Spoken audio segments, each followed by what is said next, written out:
Get it. Well, let's get things start. Yeah, let's go. It's 8:00 p.m. Eastern Time on Thursday, September 10th, 2020. And welcome to Tim and Joel Call It in the Ring. I'm Tim. And I'm Joel. And Tim, are you practicing your Wade Keller radio style entries? Yeah, I'm going to do some weird stuff because I get bored sometimes, you know? I love it. It's been a busy week.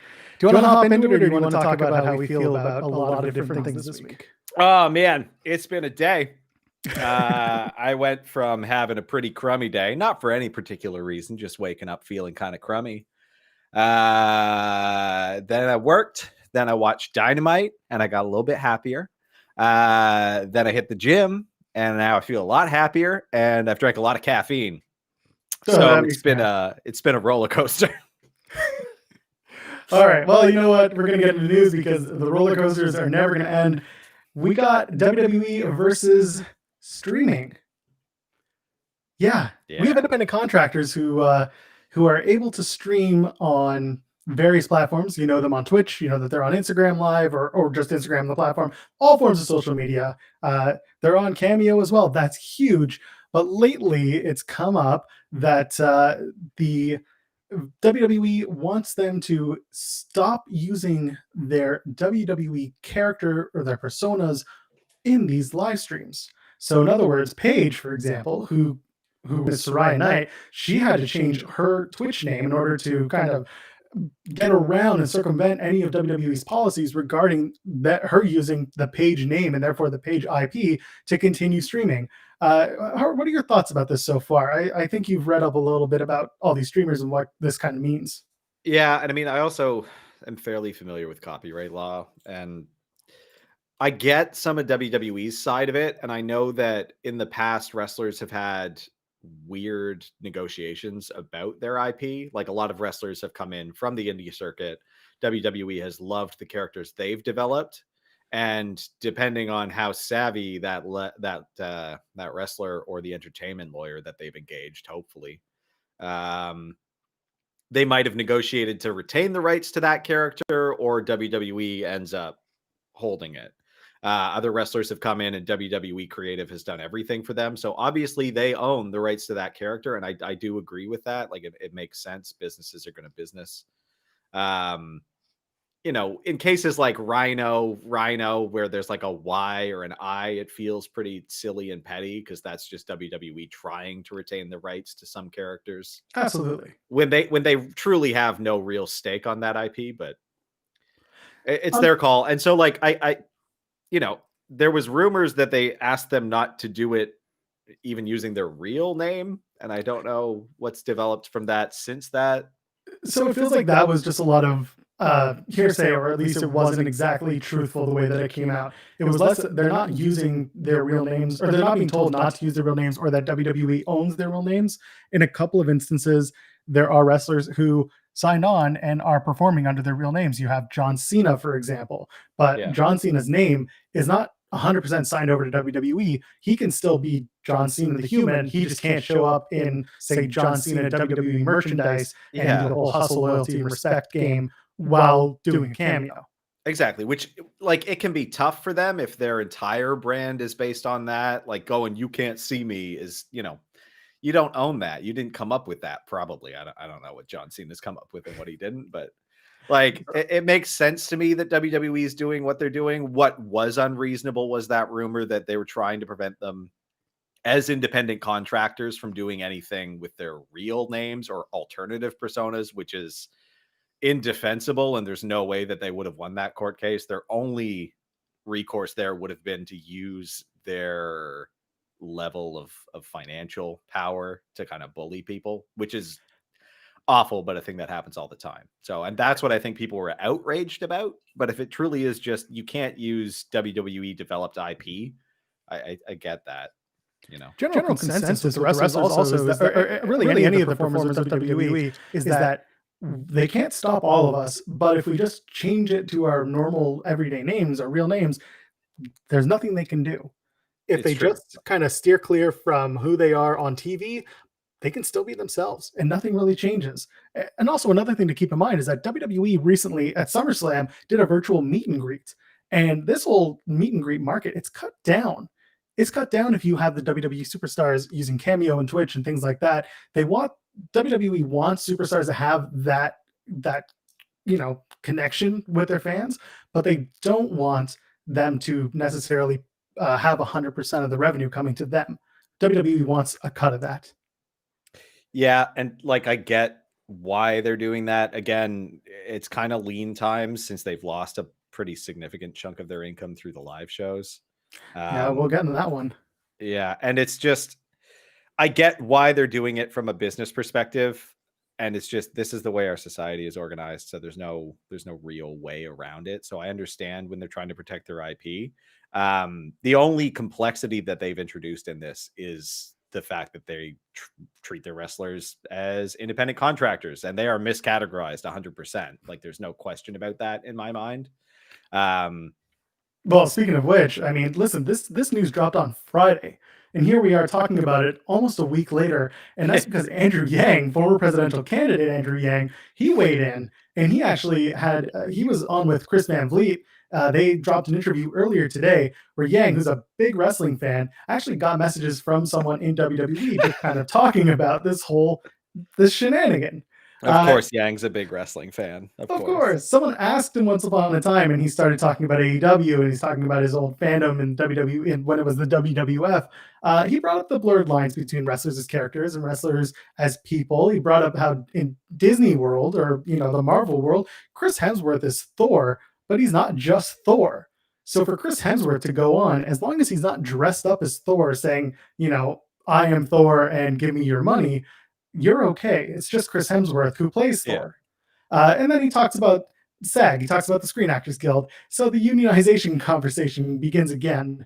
And with AEW, with respect to that, Yang believes that there's a lot more freedom allowed for the wrestlers when it comes to things like streaming or Cameo, things like that. And we saw that at All Out. And, they did Kip Sabian with this whole, find me on Twitch, and then this message is approved by All Elite Wrestling. It's cute. I mean, it was funny. Yeah.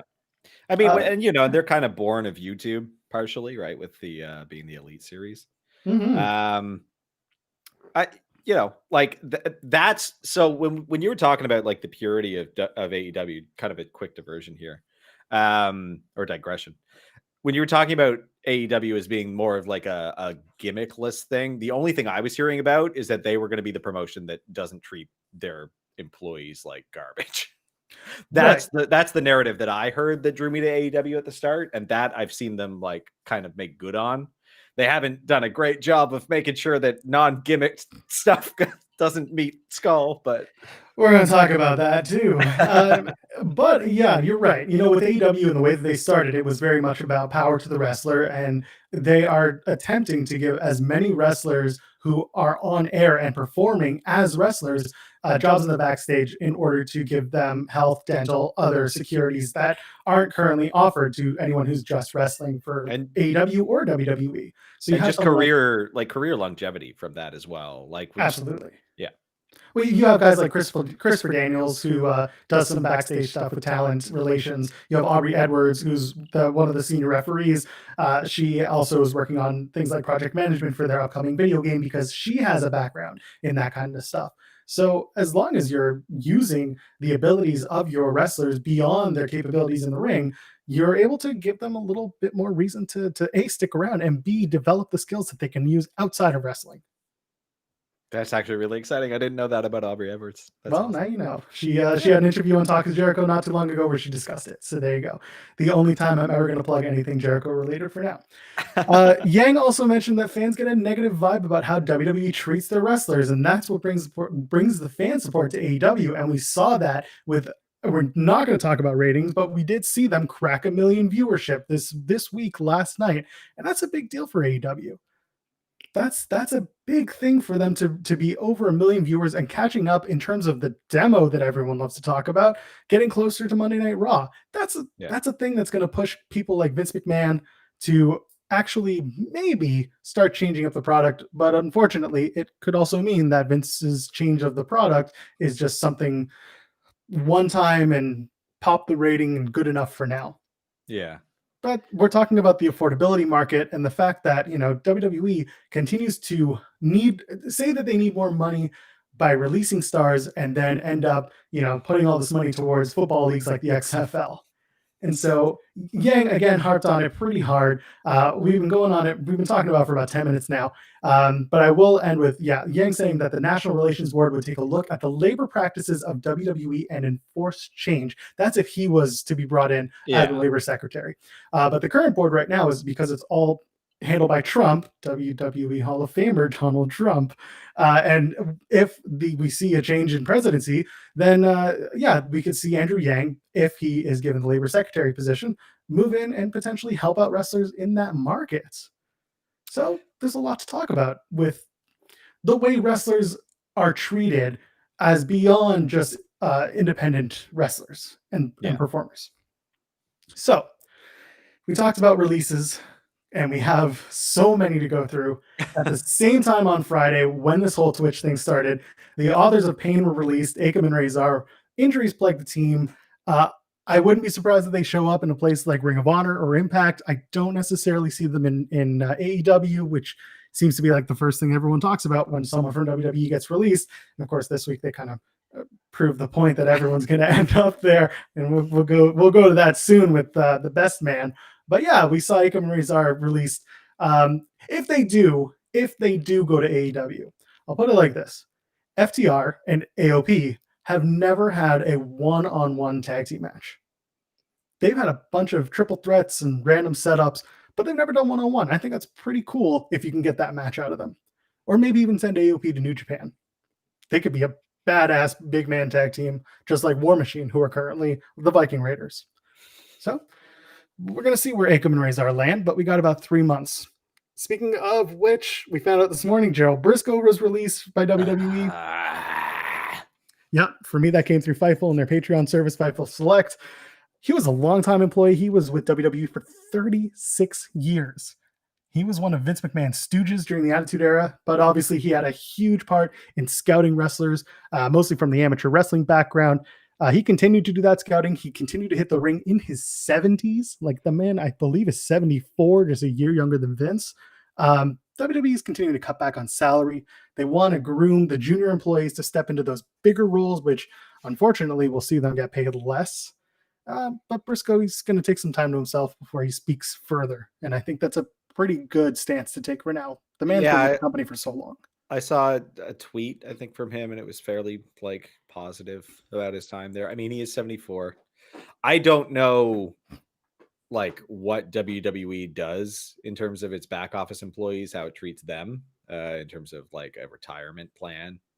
So I don't know if this was a really I don't know. I'm nervous about how they treat their employees, since they treat their wrestlers so poorly. So it's a bit odd that they would just kick them to the curb. I get that they want to develop new talent, though. At a certain point, you got to cycle people through the organization. My guess is maybe Vince McMahon just figured out how to Google big man plus over 7 feet tall. And he doesn't need a scout anymore because he's got the Google machine doing it for him. Vince McMahon also has a problem with age. Yeah, clearly. Flat out. He doesn't want to age, doesn't want to get older, and he takes it out on those around him as well. It's known, it's a thing. And if he didn't train someone to kind of do his job, that's a mixture of on Briscoe, but we don't know yet, because guys like Chris Hero have been taking over the role of trainer and scout. So I guess we're going to see with time what's going to happen in terms of who they scout and who WWE finds on outside of just the independent circuit. That's something I've never looked into, is how WWE scouts talent. And I think it's kind of weird, because I just feel like there's so many very talented people who don't end up even on their radar, compared to a lot of people who are just dull. And I don't get it. And every time I look into it, it turns out a lot of it is nepotism. It's people whose parents worked in they love their multi-generation stars and things like that, even though they don't necessarily focus on that for everyone. But I don't know. So moving on from that release, We found out around 6:30 p.m. Eastern Time tonight that Mike Rotunda, formerly known as IRS, was also released. Another man who has been with the company for 14 years since 2006, and he is the father of Bo Dallas and Bray Wyatt. I didn't know that. Now I you didn't know. know. See, that's the thing. Like, I didn't even know Bray Wyatt was like of a wrestling family, and it just turns out that's like all of Hollywood. That's like all of wrestling. It's just how the world is. And finally tonight, as we were going on the air, Sarah Stock, who's formerly Sarita, if you were a TNA fan, she was just furloughed earlier this year. She's been let go as well. That's 5 years with the company since 2015. If Sarita sounds familiar to you, she was a 2-time Knockouts Tag Team Champion. So Sarah Stock, she is also gone from the company. That's a lot of people gone in the span of a week, and supposedly there are more coming. Do you know what her role was? Like what she did? She was a women's trainer, and she was a producer as well. So she had been doing a lot, quite honestly. And when they brought her in 2015, it was just as a tryout, kind of a guest, and then she got hired off of that. Cool. Yeah. So those are the releases, but there is some good news. NXT UK, they're on their way back next week. By this time, they will have had their first episode aired on the network. Earlier today, if you were like me and suddenly turned into an NXT UK fan for the next couple of weeks, Kaylee Ray. They announced her next challenger is Piper Niven in 2 weeks on the NXT UK television episode. Piper Niven and Kaylee Ray recently had a match before the lockdown. It's going to be a good match, so it's easy to go back to that. Well, they've had plenty of matches together. We won't go too far into that. Gallus are the tag team champions. They have essentially an open challenge next week set up, and that's the official restart for NXT UK on BT Sport and also on WWE Network. Again, going to be good. We'll see who steps up. For all we know, it'll be Imperium. They'll show up and fly back out from Florida. And the big news that came out from NXT UK was actually the announcement of the NXT UK Heritage Cup. It's an 8-man tournament. It's fought under what is called British Rounds rules. Tim, do you know what British Rounds rules are? No sweet clue. Neither did I until today. So apparently British Rounds rules, and I was trying to say that to myself 3 times fast earlier today, and I couldn't. So kudos to anyone who's going to have to say British Rounds rules for the next 2-3 weeks. British Rounds rules. Anyway, you have 6 3-minute rounds. You have 20-second breaks in between rounds. Every match is a 2 out of 3 falls match. The matches are won by pin, submission, or countout. 2 falls get you a victory. Disqualification or a knockout ends the match.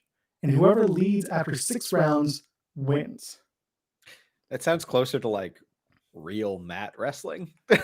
Some of it. So that's kind of cool. Okay. Welcome to British style wrestling. British Rounds rules. British round. Peter Piper picked a peck of pickled peppers. I'm picturing everyone doing like the wrist tape adjustment like William Regal just perpetually. That's how Regal was all over that episode too, talking about his time, so you're not far off. Just a lot of British hand wringing. Yes, exactly. The participants in this whole shebang are Flash Morgan Webster, Noam Dar, who is known from the Cruiserweight the Cruiserweight Classic, and later on he's also the ICW Heavyweight Champion. You have Alexander Wolf, who is currently in Imperium. You have A-Kid, who is the only Spanish wrestler out of the NXT UK brand to participate in this year's program. Dave Mastiff, the big man. Joseph Connors, who was also called Bearded Jesus during the original UK tournament to crown the first ever United Kingdom WWE champion. Wait. Yeah. Bearded Jesus? Mm-hmm. Isn't that just regular ass Jesus? Yeah, pretty much. Wrestle Jesus. If you go back and watch the matches, the fans were chanting that and taking off your shoes if you hate Zach Gibson. It's a thing, man. It is crazy. I have to check it out. You will have to, because some of those chants are beyond me. They are football chants, they're hooligan chants, and I'm all for it. But North American crowds, we can't do that. It just doesn't work for us. Holy cow. Holy cow. Pretty much. And that's as good as it gets for us. Trent Seven from Mustache Mountain is the 7th, and rounding out the 8th participant is, who knows? It's a secret. Ooh. I know, right? So we're going to have to find out who it is. Rumors running rampant as to who it could be. Could they get someone on a plane, say, a new NXT champion, maybe have him come along and do it? Could they have someone who has spent some time in NXT in the US for the last little while come back and do it? Who knows? Or it could just be someone returning from a suspension or another person. Who knows? I'm excited for it. NXT UK has been gone long enough that I think this tournament could get some eyes on it. It's made for the UK. It airs on a Thursday at 3 p.m. if you're in the Eastern Standard Time Zone. So it's obviously not for us live. Yeah, like I've only ever watched a couple episodes, so I'm excited. Something else, because I mean I love NXT, and I need other things that I really love to keep me enthused. If you want to talk about people from the UK and wrestling news and very thick Scottish accents, do I? Yeah, probably not. We're going to anyway. But oh no, okay. Let's talk about Gary Cassidy from Sportskeeda. If you don't know, from this past Monday, Raw matches were not announced, at least through socials or any sort of primer, until about 6:55 p.m. Eastern Time. It's about 2 hours, less than that, about an hour and 5 minutes before the show went to air. How do you do that? So apparently, according to Cassidy, quote, apparently Vince McMahon hadn't looked at the show until this morning, and talent last night was being pitched under the provision, quote, Vince hasn't read the show yet.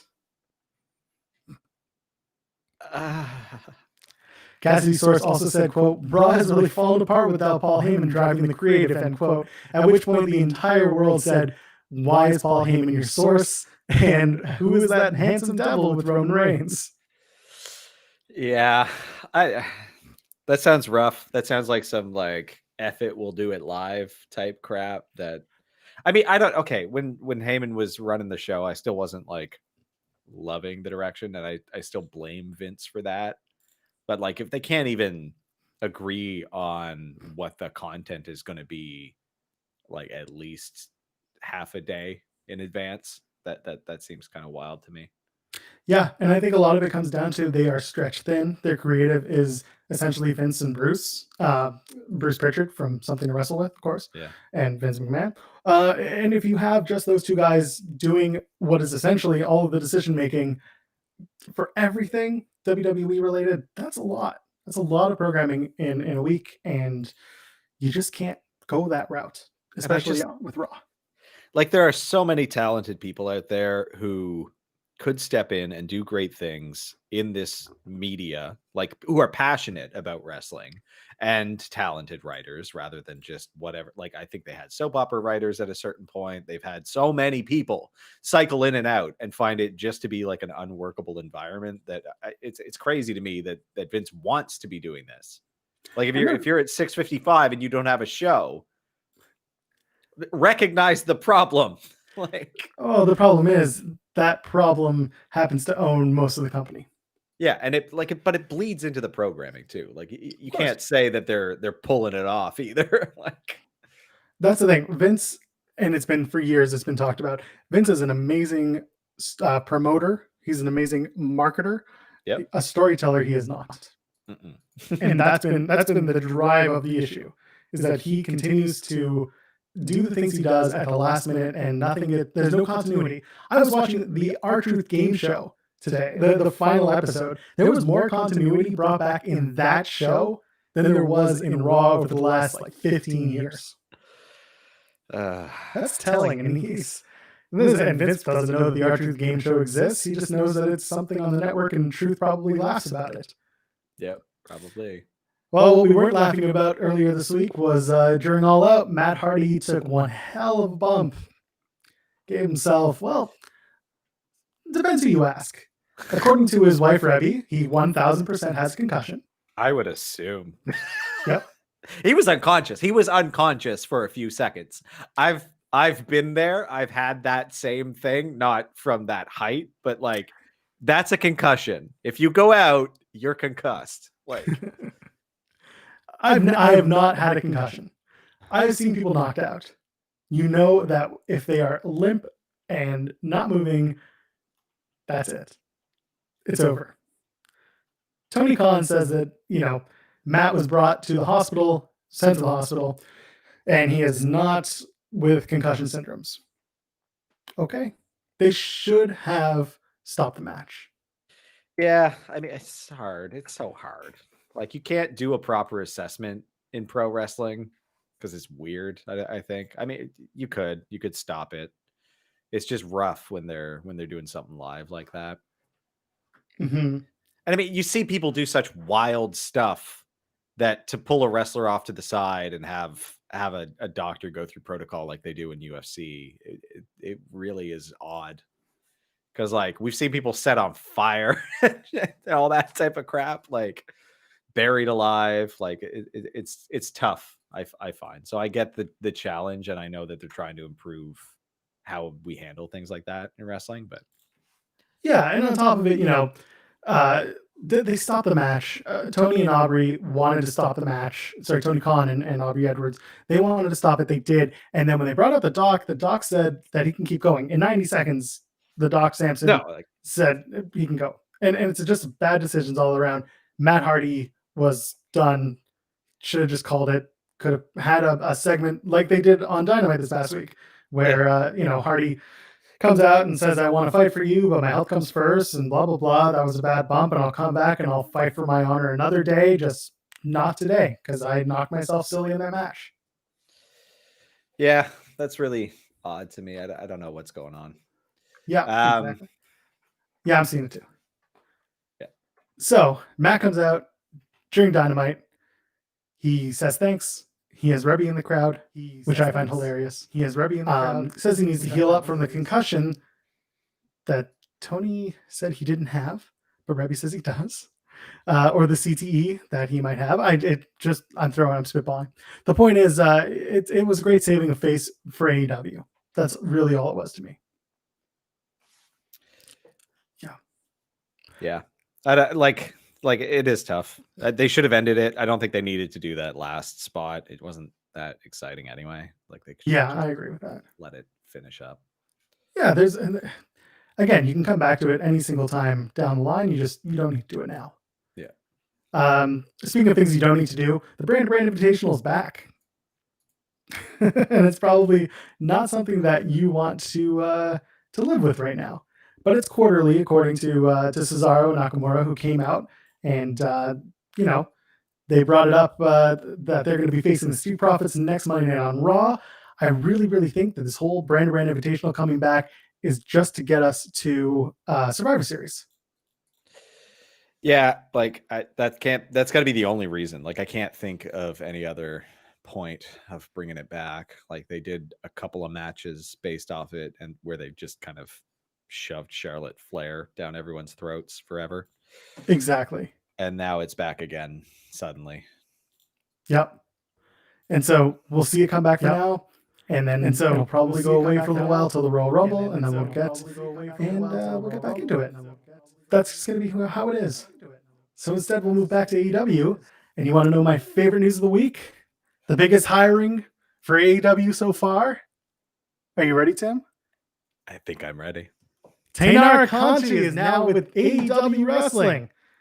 Holy, she's holy. What? Yeah, scared looking lady. She's amazing. And why was she so scared looking? I don't know the story behind that. If you had to go and face Nyla Rose, would you be scared? I'd be pretty scared. Nyla Rose is massive. Yeah, I'd be more afraid of having to listen to Vicky Guerrero at close proximity, but that's fair. Yeah, that is painful, isn't it? Yeah. Okay, let's give him the real news, and that's Miro. The best man. Good times. Miro Day. It's a legitimate deal. It's not just a per appearance, like some people, like Matt Cardona, have been working. The talks have been on for a while. It's a pretty big deal. Yeah. It includes the ability to work overseas, so New Japan is back in play, which everyone was expecting. Just not USA New Japan, so no LA Dojo or any of the New Japan TV shows that come out of LA, and no American televised dates. So you won't see him on Impact. You probably won't see him at an indie show where it's being broadcast on Fight TV, or it will not be included on the Fight TV broadcast. It'll go to black or something like that. Yeah.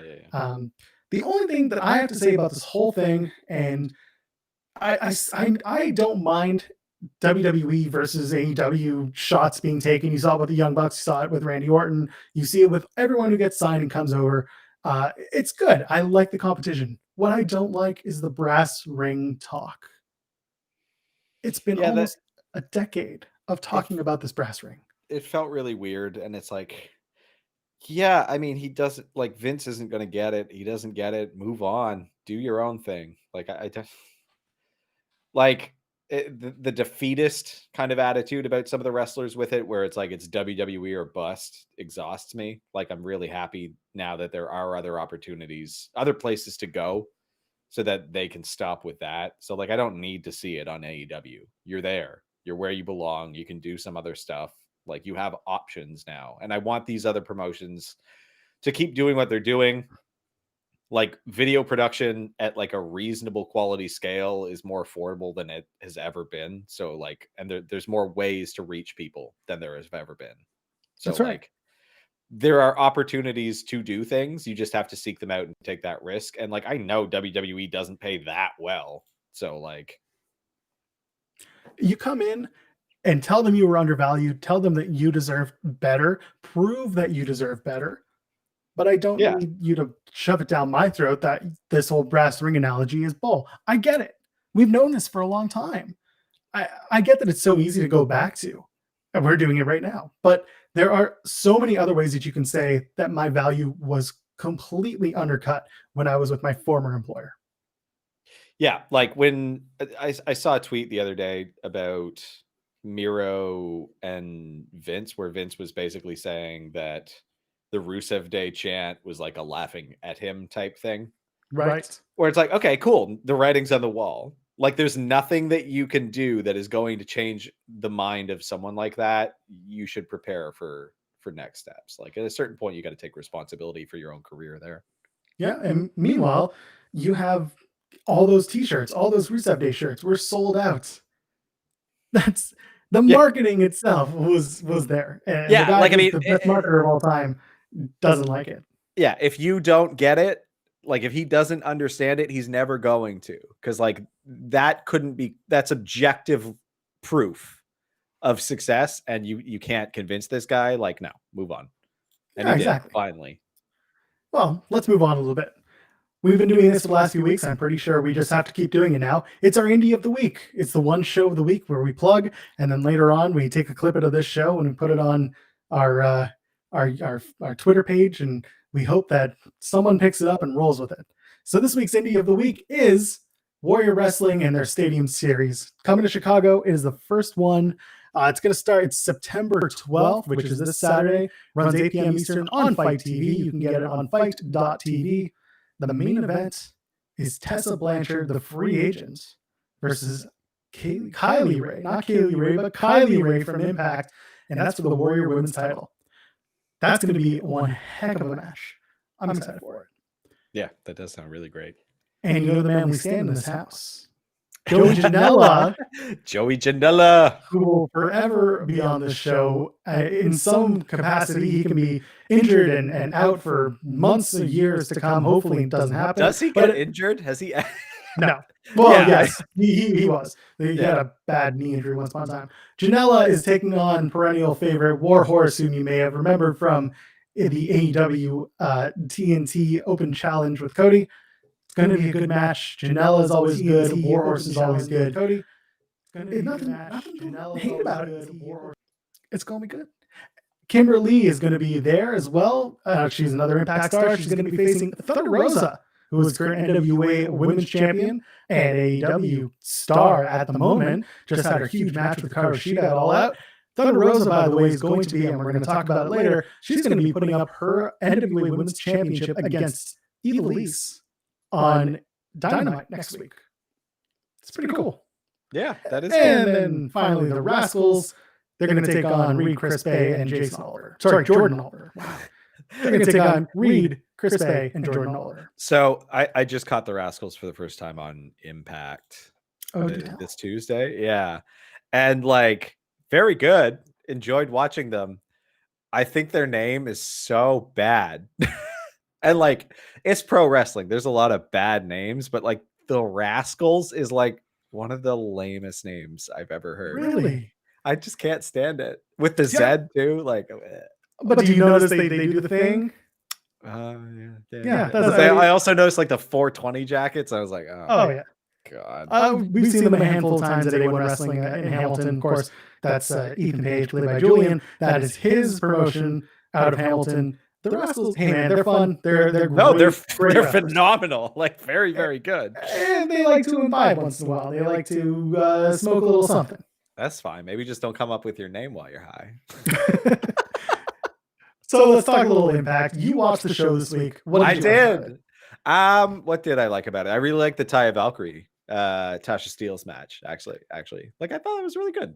I like watching Taya wrestle. I've only seen a few of her matches now, and I thought it was great. And Tommy Dreamer did a like great promo. Like Alicia Edwards came out, and I was like, I do not like this lady very much. And like Young, he played the heel well, but then Tommy did a great job, putting him over as the heel by coming out and starting that fight. Their match was pretty good, except Young kept making weird noises through the whole of that match. Like he just kept doing weird grunts, like like just throughout the whole thing. It was the weirdest.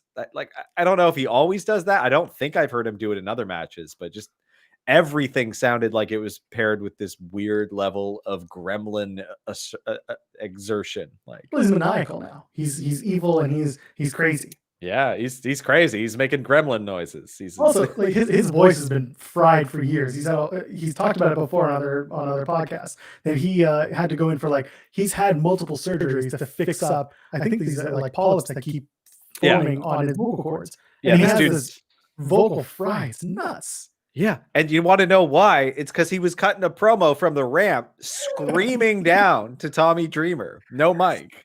So I'm going to be honest with you. I'm not the biggest fan of Tommy Dreamer being in a world title story in 2020, but I do appreciate here that they're calling back to this friendship that Tommy and Eddie Edwards have. I get that. That's fine. I agree. Alicia Edwards, she's hard to listen to sometimes. You want to talk about vocal fry.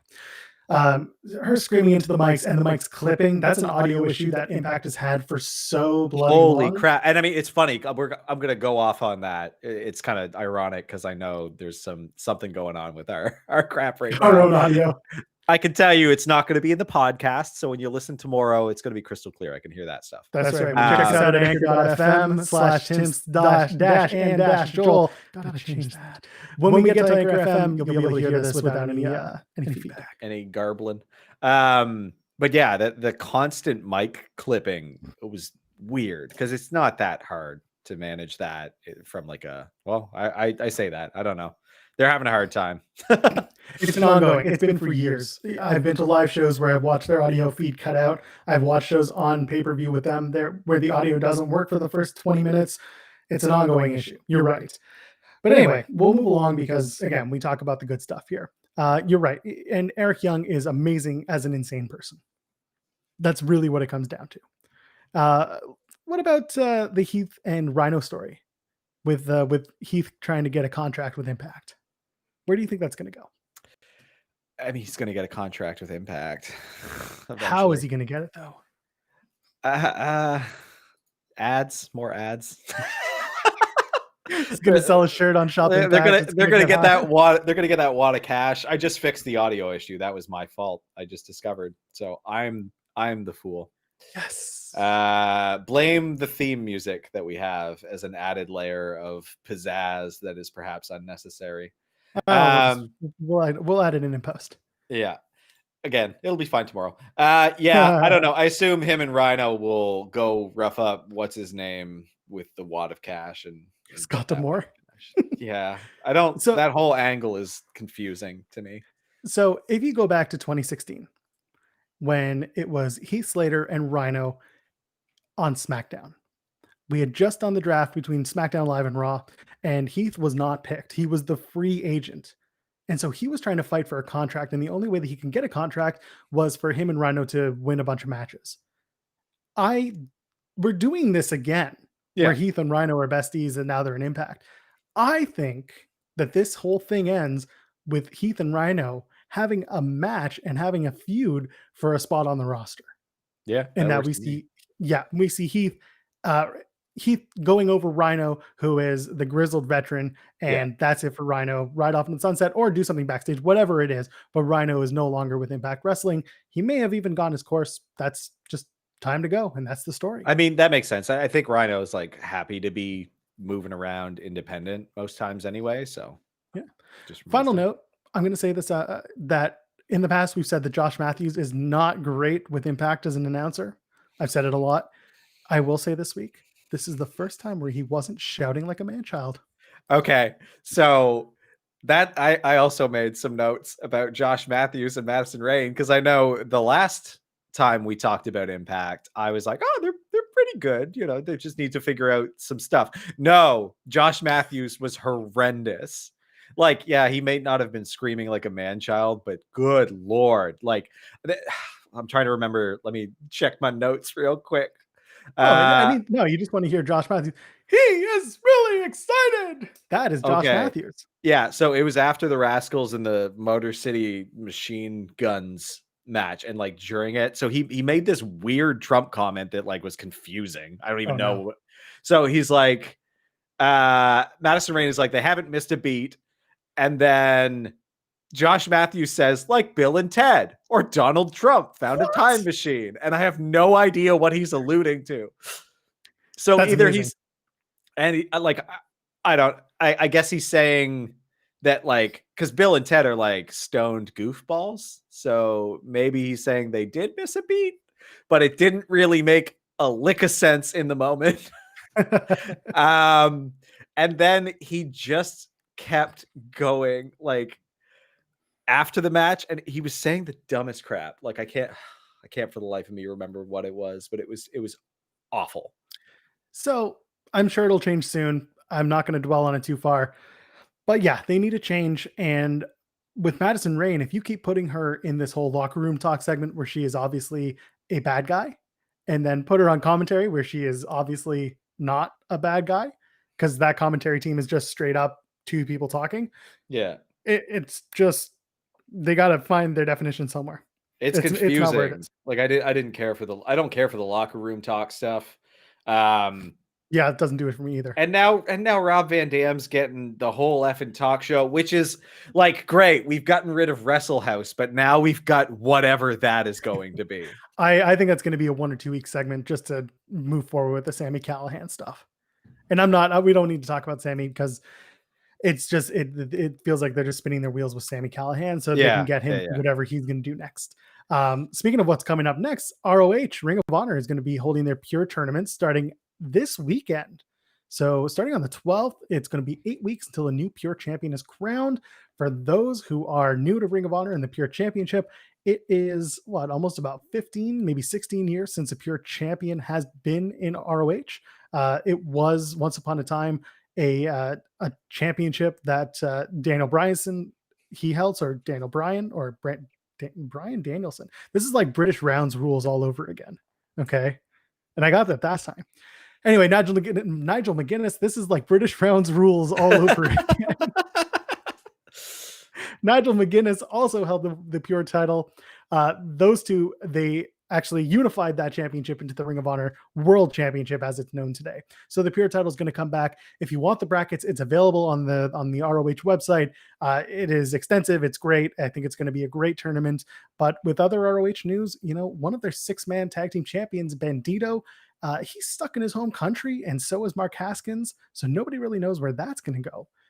That's one championship gone, and Mark Haskins, who is part of a tag team that was doing pretty well for themselves, he is also stuck. So I guess we're gonna have to see what ROH kind of pulls out of their sleeves for that one.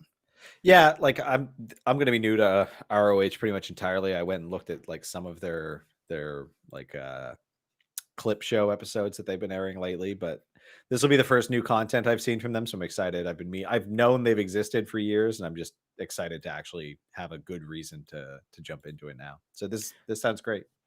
I'm excited for Even this. with like the matches kind of limited. Yeah, and you know what else I'm excited for? I'm excited to talk about our favorites. Tim, what did you like this week? Let's start with SmackDown, please, because that was a week ago, and we got SmackDown tomorrow too. Just saying. I called it. I called it. I called the Bailey Banks breakdown. You did. Happened just You as did. I said it would. It Mhm. was time. It had been building. I feel like it was the natural conclusion. So that's my favorite spot. That was so good. It was well done. It brought in viewership as well. If you want to get down to that rabbit hole, it was a long segment. I think it went around 40 plus minutes, which was pretty nuts from entrances to the end Yeah, of yeah, the yeah. whole beatdown and everything. That's nuts. And People it was a long-term story. people love a good heartbreak. Absolutely. So now you're going to see Sasha Banks eventually come back. Who knows when? Some people say the Rumble. Some people say, this week. I doubt it's going to be Yeah, this week. is she taking some time off? I don't think time off as much as it's going to Yeah. be. Listen, for anyone who thinks that she's going to come back and win the Royal Rumble and it's going to be this huge moment, yes, okay, it could be that, but it's not going to be her return. Yeah, I I don't honestly that'd be thought a long time for them to put off someone who is that's a lot. very popular. It's a lot of storytelling. And if you Yeah. want someone to move the needle and have your ratings up, it's not going to go on that way. I'm sorry, it's not. I really do think that Sasha will not be United Champions. That's fine, but instead she'll be in a match at Hell in a Cell with Bailey. Bailey, yeah. Unfortunately, it's going to be the first. It will be a blow off match, and I have no doubts that we'll get to WrestleMania because I do think that there is You think they're room gonna to do stretch this. it that long? I think they're going to stretch the amount of times that they fight to blow off the match. Like it'll be a blow off at WrestleMania. But Yeah, I okay. also think that doing it in the cell is going to cause so much drawback from people because cell matches are supposed to be the end of a feud. But because Always. over the last 5 years, when it's became a pay-per-view, it's been longer than that by now. It's anyway. Um, Over the years that Hell in a Cell became a pay-per-view, it's no longer a blow-off match. It's now just a match in a cage. And the With cage is a little bit bigger and taller. insane situations like Bray, Seth. Yeah. So we're gonna find out. I think it's gonna start in the cell and it'll extend maybe through Mania. But for now, it was a great segment on SmackDown, and that's There's a pretty way much all you can ask for. there's a way they can do it well. I'm not totally down on what lies ahead with it yet. All right. What about from Raw? What'd you love? The Alistair KO segment was actually pretty good. It was the first time I gave even the slightest bit of a crap about Raw Underground. So that was nice. It was really fun. I don't I don't I don't get the like fight until someone just whoops you. Like just have a fight and then have some other people fight. Like How did you feel about that match stretching over several segments? I didn't mind it because I mean I don't mind that they're experimenting with like the Raw Underground like format just because like it doesn't I don't know what it is yet. They don't know what it is yet. Clearly they don't really write this stuff until the very last minute. So Yeah, that's a thing, isn't it? you gotta Uh, you gotta stretch it out. for me on Raw, it was Drew's revenge. It was having Drew come out and just continuously beat the crap out of Randy Orton, Claymore kick after Claymore kick after Claymore kick. My only question is when is Keith Lee going to insert himself into this feud? When is he going to say, "Hey Drew, you keep screwing with me. I'm a grown ass man. I can deal with this myself." When does Keith Lee become involved? Yeah, I don't know. It's gonna be awkward to do that, right? Because like it has to be like a gentleman's dispute because Keith Lee they can't turn him heel. Like that would be awful, I think. Triple threat in the cell. Cool. Then if they were to just then beat up Randy Orton in a cell together, 2-on-1, and then just shake hands and wrestle, I'd be into that. I don't think I've really seen that done properly. We'll have to see where that goes. Now, was there anything else from Raw? I think that's it for Raw. For what Yeah, was good. yeah. For Uh, Raw, I think I gotta stop watching it on Monday live. Like Oh, I was in the Thunderdome for Raw, what? and if yes, I did get in. It took I me a did while, not. but I I did did get in. not even know this. I buried the lead. I know. I'm sorry. It took me a while to actually get in, and when I did, I can tell you some of the stuff that we're going to talk about with our Nope is it's pretty telling. But yeah, it was a good experience. I was able to get in there and stay in there for about 2 hours, which is a new record for me because normally they stop, kick people out once in a while. 30 But minutes. Yeah. yeah, so I was pretty jazzed to stick around, and it's nice because you're ahead of everyone else who's watching a TV. Yeah, See, you're that's good what 30 they seconds should ahead. be doing. Yeah, yeah, okay. So it's better now. Was the stream watchable? Could you Stream is better. react in real time? Yeah, so the stream is better. You're reacting in real time. There is someone producing you, Good. and also something that they've added recently, which I like, is they're giving like Thunderdome exclusive promos, and it's literally just a wrestler behind a WWE banner with like a microphone in their hand. Like it's very bare bones, but Yeah, it's them just giving live reactions, and it's not for socials. It's only for Thunderdome. It's really good, just to push the crowd, to participate. to It's make really it cool. feel like something special. What about the audio? Is it still like a soulless void? Yeah, it is. You Okay. hear no you hear the announcement, the announcers, you hear the stage director, someone who's telling you what to do, the producer, and then obviously you'll hear wrestlers in the ring doing their thing. Yeah. But there's no piped in crowd noise, which I love. I don't need to hear the crowd noise. I don't need to hear the 2K, general crowd noise. Yeah, Doesn't they do it for did. me. They sure have run with it though. Like Oh god, yes they it have. sounds like a full arena now because they've got like 1,000 people on video screens. And they started doing the 1, 2, no chants whenever there's a pinfall, like a Oh near fall. yeah, yeah, They'll have the audience, like someone will pipe in the 1, 2, no. It's very interesting and very strange. Speaking of interesting and strange, Finn Balor is the new NXT champion. I'm a fan of that. Same. Big, great match. Good match. Like it worked out well too. Satisfying. Yeah, I enjoyed it. It was a solid match. It was a takeover style match. Just good offense, good match, good storytelling. It really, I think, cemented Cole closer to babyface than anything else. And I guess we're gonna see what the Undisputed Era does now with A, no gold, and B, a Bebe face. Who knows? Yeah. Yeah. And for me, something else that I really liked is that Kushida is finally gonna kick the shit out of Velveteen Dream, Yes. He because it deserves only a took win. a month.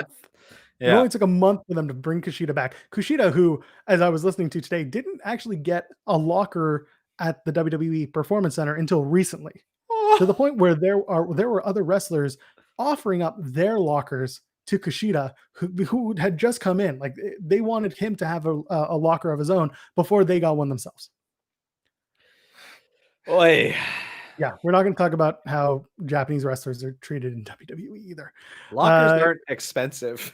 That No, they're doesn't not. make sense. Uh, you know what? Okay, we're going to go back to AEW. What'd you like? Yeah. It was a strong show overall. Like it was really good. Obviously the best man was the best part. I thought it was really funny how they did that. I loved the miscommunications with Kip Sabian. Yep. He brought out our favorite guy. Puff, puff, Puff. puff. Was very happy to see that. So happy. We love seeing Puff. Every time we see him, he's always a bundle of happiness. He's great. And then the sheer disappointment of seeing Brian Pillman Jr. come out the second time.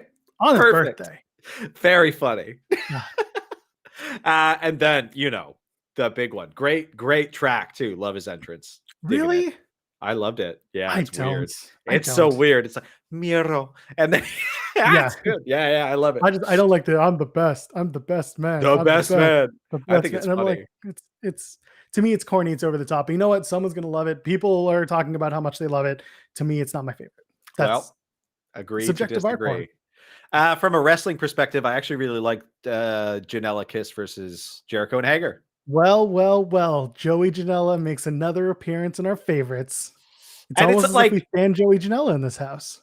I will say the last couple of AEW features for both him and Sonny were a little bit like wonky, but I like this one. It felt solid. Like Kiss is really coming in to their own right now. And like the dark match was amazing on Tuesday. Like actually really, really solid with Serpentico. So Absolutely. loving it. Cool. Well, I don't have much to add from that. I mean, I agree with all that. The only other two things that I'll add is actually that opening segment where you had MJF and Jericho being interviewed by Tony Schiavone. It was funny. It was cute. And as they're both walking away, what an idiot. It was just perfect. Comedic. Yeah. Loved it. Yeah. Silly, It's just silly stuff like that. it's not that hard to write good, funny stuff that's pretty wholesome and like TV friendly. It's Exactly. great.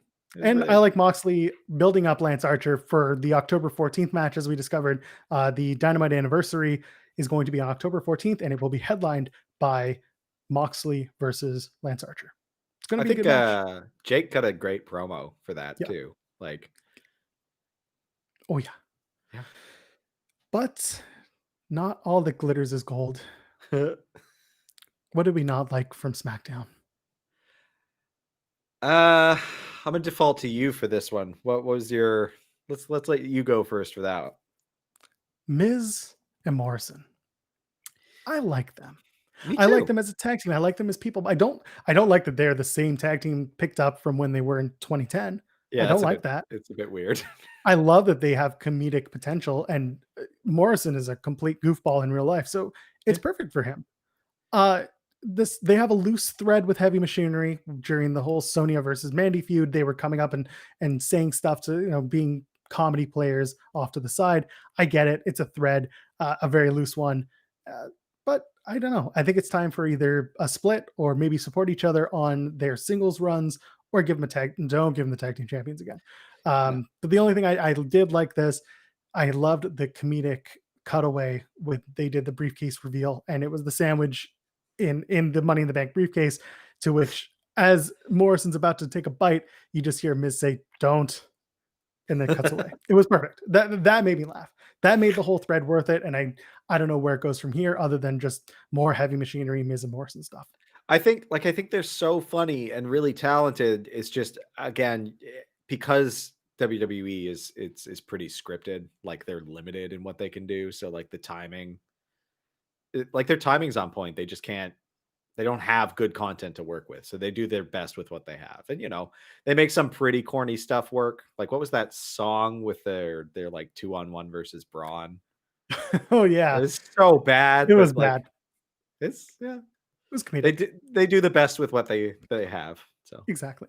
What about from Raw? I feel like we'll have some pretty close answers here. I didn't like Peyton and Billy having a match randomly. That more than anything feels like the show is going live in an hour. They just broke up. Do it. And then they Yep. were mean to each other, but then they were fine. It was dumb. It seemed unnecessary. You can do it later. Like builds, don't just throw it out there. I don't care. Like I don't need to see them wrestle yet. Going back to the Thunderdome, that's actually something that happened in the Thunderdome. Was instead of the whole like, how do you feel about Randy Orton? Let's see those boos, where they're coaching you on how you should feel about superstars. When they got to Peyton Royce and Billy Kay, they didn't care. They were just like, show us how you feel about both people. It just felt like no one cares. The match itself was fine. Like there wasn't anything wrong with that. It's just it Yeah. just didn't seem necessary to do at Yeah, all.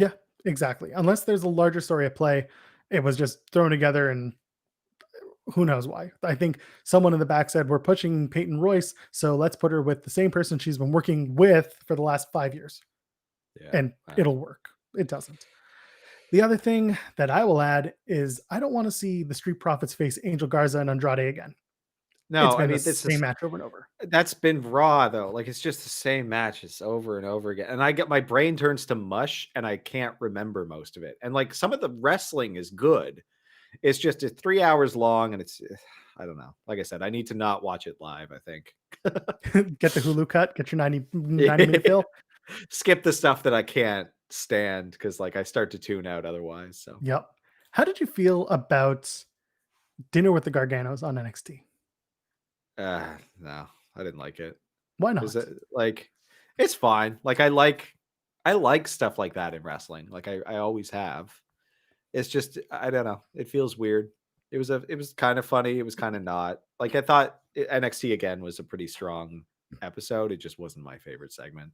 Some of the jokes felt a little stilted because Tegan wasn't the best at delivery. Maybe even Candace. Like Gargano was fine. I liked watching him get covered in spaghetti. But I feel like part of it was that they wanted it to feel awkward. oh, it felt awkward.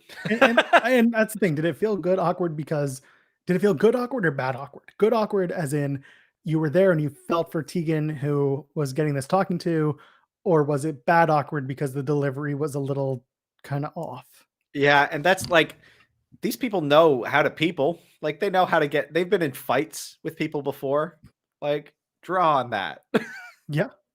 Going back to Raw for a sec, Throwback 27, and I can say this because we were on his NXT watch along on Tuesday. Yeah. Yeah, we had a really good time. He was saying it's a land of 50-50 booking on Raw.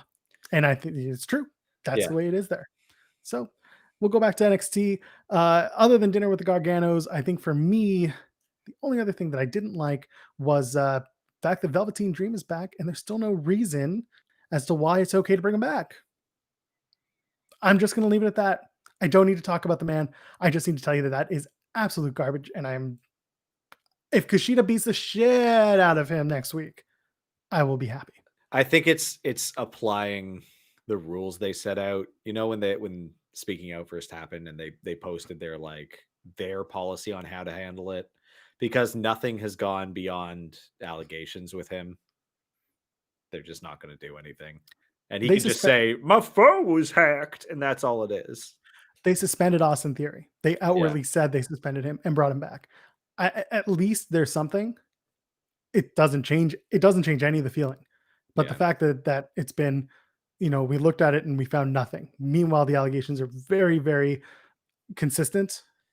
That's all I need to say. It doesn't work. We won't go into it too much, but it is disappointing. And finally, AEW, what did you not like?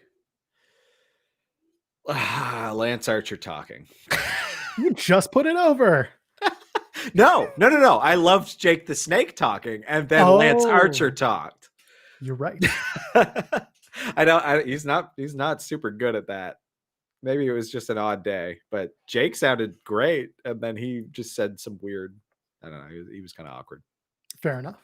For me, the Miro reveal, as good as it was, still want to see him beat someone's ass instead of just be the best man. I'm sure there's a story in there, and I'm sure it's going to be good, but I'm really scared that the story is going to be, maybe it's because the WWE in me, that in 3 weeks, 2 weeks, whenever the wedding is, that it turns out that he slept with Penelope Ford. No, and now we're going to start a Kip Sabian versus Miro thing. Yeah, I don't know. I can see them just doing a stable like that because they need someone to replace Jimmy, and Miro's a hell of a lot better. So I'll take it. And then finally, with AEW, for me, the Elite breakup isn't doing it for me. And I think the only reason for that is because I feel like it's all going to build up to Cody coming back and trying to save the Elite. It's kind of weird. It went in a way I didn't really expect. Like the Bucks kicking a broadcast guy is kind of odd to me. Yeah. And Adam Page is the good guy in all of this. It's like, what? Okay. I mean, you could have just literally swapped roles and I would have been more satisfied, but exactly. Different strokes. That's the rumor. Do you want to talk about King of the Mountain? Yeah, it was fun. You watched the match. Tell me about the King of the Mountain match. First off, too much of the match was people introducing people. It took 6 minutes. I counted. It was nuts. To introduce 5 dudes. Like you don't need to take 6 minutes for that. Raven comes out to come out and play by the Offspring. That was his ECW theme too. So I missed all of ECW because I'm just a fresh young baby and I don't have all the time in the world to go back. That's not a very tough song, but whatever. And then the match itself was really solid. Like I do like the penalty box formula, and they used it in ways that I wasn't expecting. I thought they'd just be like beating the crap out of each other in like a 2-foot enclosure, but like the Jeff Jarrett Raven, I think it was Raven, like collaboration in there was pretty funny. It was good. Yeah. That match, Ethan Page, going back to him and Alpha One, he brought that back for one of his shows recently. Oh, really? Yeah. I mean, it's a low cost thing to do, right? Because you get a small cage and you get a ladder. It's not, like indies can do that pretty functionally, and it has kind of some of the anticipation as like a cage or a Hell in a Cell, something like that. And do you remember who the King of the Mountain was from that match? Who won? Oh man, I don't remember. Was it Jeff Jarrett? I think it was Jeff Jarrett. It's always Jeff Jarrett. When in doubt in TNA in the 2000s, it's Jeff Jarrett. Yeah, I think AJ was winning through most of the match, and then it was Jeff Jarrett. Yeah, usually if you were the NWA or TNA champion at that time of the year, it really was only a matter of time until you heard that Jeff Jarrett theme, and you were just Yeah, like, oh, yeah. damn it. Narcissism is a powerful force. Oh God, I love wrestling, and so should you. And you know what? It's just 5 minutes past the hour for us at 9 o'clock. Let's plug it. If you are a New Japan fan, you should head over to the Mr. Warren Hayes channel. That's Mr. Warren Hayes. He's going to talk about the G1, and we're not equipped to talk about New Japan right now because that is a deep, deep, dark tournament. I'll let him talk about it. All I'm going to say about it is that Will Ospreay should not be in that tournament, but New Japan has a history of taking in controversial wrestlers and looking past their discretions. That being said, Mr. Warren Hayes is going to talk about it on his channel. For us, I think we're done. We did it. It's been another week. It's been a month now. We've done a month of these. Good God. And you know what? This is the best. This is the first pay-per-view-less episode for us. That is wild. It's the first week where we're not running down a card. I even have matches here for next week's SmackDown, for tomorrow night, for NXT, for AEW. We don't even have to talk about it, do we? No, this week's felt like 2, so we'll get to it. Watch SmackDown tomorrow night. Bayley breaks her silence, and I'm sure Jey Uso and Roman Reigns will have their story. The Intercontinental Championship will be decided in a 3-way eventually. And God, next week NXT AEW shows are looking stacked, and we're marching towards the AEW anniversary show on October 14th, which I'm sure will be counter-programmed by NXT Halloween Havoc. Till then, Tim and the world, let wrestling put that smile on her face. Have a good night, everybody. G-night.